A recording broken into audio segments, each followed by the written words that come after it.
আকাশবাণী আগরতলা স্থানীয় সংবাদ পড়ছে চন্দন লেখাপাল। এখনকার বিশেষ বিশেষ খবর হল, মুখ্যমন্ত্রী অধ্যাপক ড মানিক সাহা বলেছেন, প্রশাসনিক কাজকর্ম ডিজিটাল করার ক্ষেত্রে ত্রিপুরা উল্লেখযোগ্য সাফল্য অর্জন করেছে। প্রধানমন্ত্রী নরেন্দ্র মোদী জলবায়ু পরিবর্তন মোকাবিলায় সুস্থায়ী জীবনধারা গ্রহণের উপর জোর দিয়েছেন। সাংসদ বিপ্লব কুমার দেব আজ উদয়পুরে এক দেশ এক নির্বাচন শীর্ষক আলোচনায় বক্তব্য রাখেন। মুখ্যমন্ত্রী অধ্যাপক ড মানিক সাহা আজ বিকেলে ধর্মনগরে রাজ্যভিত্তিক যাত্রা উৎসবের উদ্বোধন করেন। এবারে আসছি বিস্তারিত সংবাদে। মুখ্যমন্ত্রী অধ্যাপক ড মানিক সাহা বলেছেন, রাজ্য মন্ত্রিসভা থেকে শুরু করে ত্রিস্তর পঞ্চায়েত পর্যন্ত প্রশাসনিক কাজকর্ম ডিজিটাল করার ক্ষেত্রে সারা দেশের মধ্যে ত্রিপুরা উল্লেখযোগ্য সাফল্য অর্জন করেছে। আজ উত্তর জেলার ধর্মনগরে বেশ কিছু সরকারি প্রকল্পের উদ্বোধন ও শিলান্যাস অনুষ্ঠানে তিনি কথা বলেন। মুখ্যমন্ত্রী বলেন, ত্রিস্তর পঞ্চায়েতের উন্নতি না হলে দেশের সামগ্রিক উন্নয়ন সম্ভব নয়। প্রধানমন্ত্রী নরেন্দ্র মোদীর দিশায় পঞ্চায়েত উন্নয়নের জন্য রাজ্য সরকার কাজ করছে। রাজ্যে ত্রিস্তর পঞ্চায়েতের সাফল্যের জন্য সাম্প্রতিককালে 7টি জাতীয় পুরস্কার অর্জনের কথাও মুখ্যমন্ত্রী উল্লেখ করেন। আপনারা শুনে খুশি হবেন, ত্রিপুরা একমাত্র রাজ্য যেখানে ক্যাবিনেট থেকে আরম্ভ করে, স্টেট থেকে, ডিস্ট্রিক্ট থেকে আরম্ভ করে, আমাদের সাব ডিভিশন লেভেল থেকে আরম্ভ করে ত্রিস্তরীয় পঞ্চায়েত পর্যন্ত আমাদের এখন ডিজিটাল পদ্ধতিতে আমাদের কাজ হয়। এতে করে ডিজিটাল ইন্ডিয়া, মাননীয় প্রধানমন্ত্রীজি যেটা বলছেন, ডিজিটাল ত্রিপুরাও আমরা কিন্তু সেটা করেছি। প্রধানমন্ত্রী নরেন্দ্র মোদী জলবায়ু পরিবর্তনকে আজকের সবচাইতে বড় সংকট হিসেবে বর্ণনা করে বলেছেন, এর সমাধান নিহিত রয়েছে সুস্থায়ী জীবনধারায়, যা জৈন সম্প্রদায় শতাব্দী ধরে অনুশীলন করে আসছে। আজ নতুন দিল্লিতে নবকার মহামন্ত্র দিবস উপলক্ষে এক অনুষ্ঠানে শ্রী মোদী কথা বলেন। তিনি মন্তব্য করেন যে, জৈন সম্প্রদায় শতাব্দী ধরে সরলতা, সংযম এবং স্থায়িত্বের নীতি অনুসরণ করে আসছে। ভারতের প্রতি বিশ্বের আস্থা আরও গভীর হচ্ছে। ভারতের প্রচেষ্টা এবং ফলাফল অনুপ্রেরণার উৎস হয়ে উঠছে। এই বিষয়টি তুলে ধরে শ্রী মোদী উল্লেখ করেন যে, বিশ্বব্যাপী প্রতিষ্ঠানগুলি এখন ভারতের দিকে তাকিয়ে আছে। প্রধানমন্ত্রী স্থানীয় পণ্যের প্রচারের আহ্বান জানিয়ে বলেন, ভারতে তৈরি পণ্য আরও বেশি করে কেনা উচিত। নবকার মহামন্ত্রের দর্শন উন্নত ভারতের দৃষ্টিভঙ্গির সঙ্গে জড়িত উল্লেখ করে তিনি জনগণকে 9টি সংকল্প গ্রহণের আহ্বান জানান। এগুলি হল জল সংরক্ষণের সংকল্প, মায়ের নামে একটি গাছ রোপণ, পরিষ্কার পরিচ্ছন্নতা অভিযান, স্থানীয় পণ্যের প্রচার, দেশীয় পর্যটনের জন্য সোচ্চার হওয়া, প্রাকৃতিক চাষাবাদ, স্বাস্থ্যকর জীবনধারা গ্রহণ, যোগব্যায়াম, খেলাধুলোকে জীবনে অন্তর্ভুক্ত করা এবং সবশেষে দরিদ্রদের সাহায্য করার সংকল্প। প্রধানমন্ত্রী আরও বলেন যে, নতুন ভারত কৃত্রিম বুদ্ধিমত্তার মাধ্যমে সুযোগ সৃষ্টি করবে এবং বিশ্ব আধ্যাত্মিকতার পথ দেখাবে। বিকশিত ভারতের দৃষ্টিভঙ্গি সম্পর্কে বলতে গিয়ে শ্রী মোদী বলেন যে, উন্নত ভারত মানে উন্নয়নের পাশাপাশি ঐতিহ্য। অনুষ্ঠানে প্রধানমন্ত্রী 108টিরও বেশি দেশের মানুষের সঙ্গে আধ্যাত্মিক প্রার্থনা, নবকার মহামন্ত্র উচ্চারণ করেন। এর তাৎপর্য তুলে ধরে শ্রী মোদী বলেন যে, এটি কেবল একটি মন্ত্র নয়, বরং বিশ্বাসের কেন্দ্র।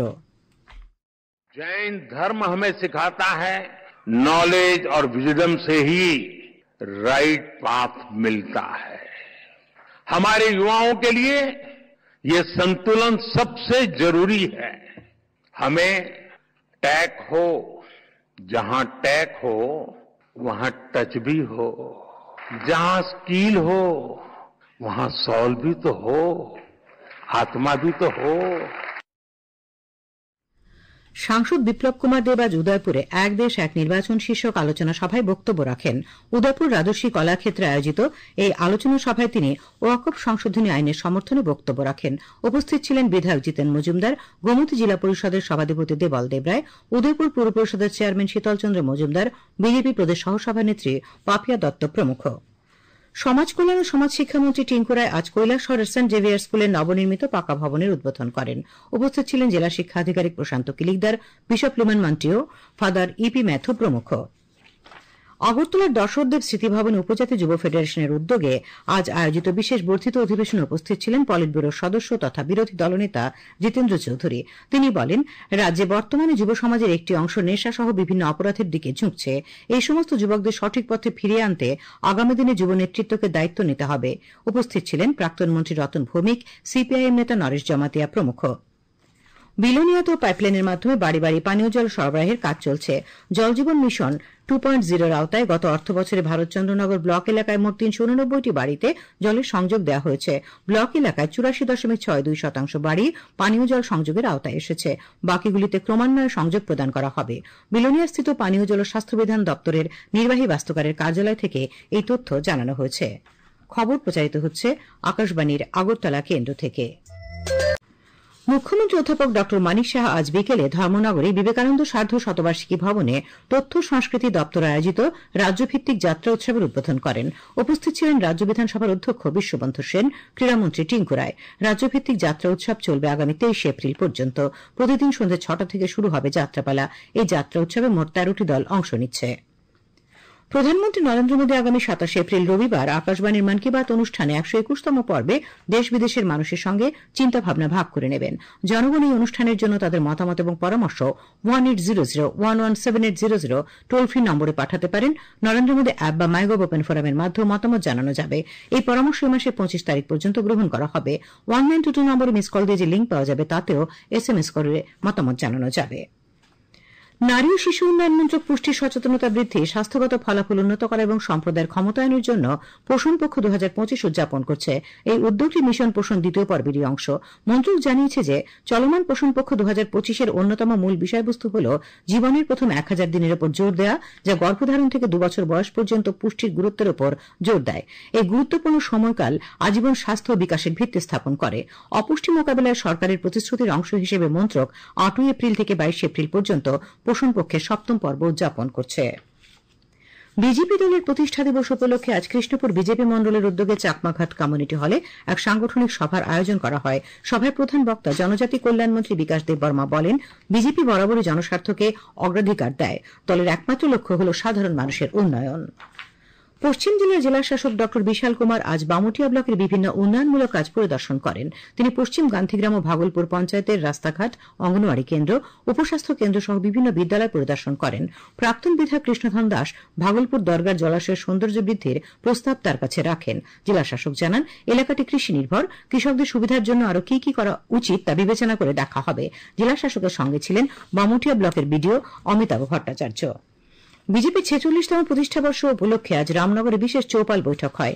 এই বৈঠকে প্রধান অতিথির ভাষণে দলের রাজ্য প্রভারী ড রাজদীপ রায় বলেন, প্রধানমন্ত্রী নরেন্দ্র মোদী সবকা সাথ সবকা বিকাশ নীতির মাধ্যমে প্রমাণ করেছেন যে বিজেপি সার্বজনীন উন্নয়নের দল।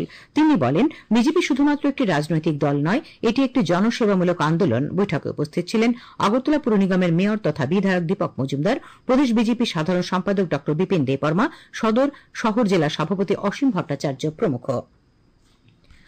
আগরতলা আদালত চত্বরে আজ আগরতলা ডিড রাইটার্স অ্যাসোসিয়েশনের সভাপতি সহ 11 জন সদস্যের শপথ গ্রহণ অনুষ্ঠান শেষ হয়েছে। শপথ বাক্য পাঠ করান ডিড রাইটার্সদের নির্বাচনের দায়িত্বে থাকা রিটার্নিং অফিসার সঞ্জীব কুমার দেব। সভাপতি প্রদীপ কুমার পাল, সহ সভাপতি অমলেন্দু দত্ত, সম্পাদক হিসেবে সঞ্জিত সরকার আজ শপথ নিয়েছেন। বিজেপির 46তম প্রতিষ্ঠা দিবস উপলক্ষে বিলোনিয়া মন্ডলের উদ্যোগে আজ বিলোনিয়ার শচীন দেববর্মন অডিটোরিয়ামে এক সভা অনুষ্ঠিত হয়। উপস্থিত ছিলেন সাংসদ বিপ্লব কুমার দেব, দলের দক্ষিণ জেলা সভাপতি দীপায়ন চৌধুরী, বিলোনিয়া পৌর পরিষদের চেয়ারম্যান নিখিল চন্দ্র গোপ, মন্ডল সভাপতি সায়ন্তন দত্ত প্রমুখ। খেলার খবর। ত্রিপুরা ক্রিকেট অ্যাসোসিয়েশন পরিচালিত সন্তোষ ট্রফি ঘরোয়া প্রথম ডিভিশন লীগ ক্রিকেট প্রতিযোগিতার আজ 3টি খেলা হয়। নরসিংগড়ের টিআইটি মাঠে ওল্ড প্লে সেন্টার 27 রানে মৌচাক ক্লাবকে, মেলাঘরের মাঠে ইউনাইটেড বিএসটি 278 রানে বনমালীপুর ক্রিকেট ক্লাবকে এবং নরসিংগড়ের পিটিএ মাঠে কসমোপলিটন ক্লাব 5 উইকেটে পোস্টার ক্লাবকে পরাজিত করে। আবহাওয়া। আগামী 24 ঘণ্টায় রাজ্যের উত্তর এবং ঊনকোটি জেলায় বিক্ষিপ্তভাবে বজ্রবিদ্যুৎ সহ ঘণ্টায় 30 থেকে 40 কিলোমিটার বেগে ঝোড়ো হাওয়া বয়ে যাওয়ার সতর্কবার্তা জারি করা হয়েছে।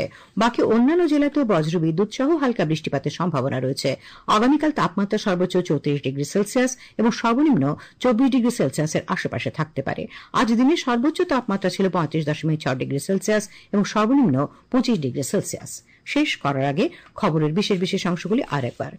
মুখ্যমন্ত্রী অধ্যাপক ড মানিক সাহা বলেছেন, প্রশাসনিক কাজকর্ম ডিজিটাল করার ক্ষেত্রে ত্রিপুরা উল্লেখযোগ্য সাফল্য অর্জন করেছে।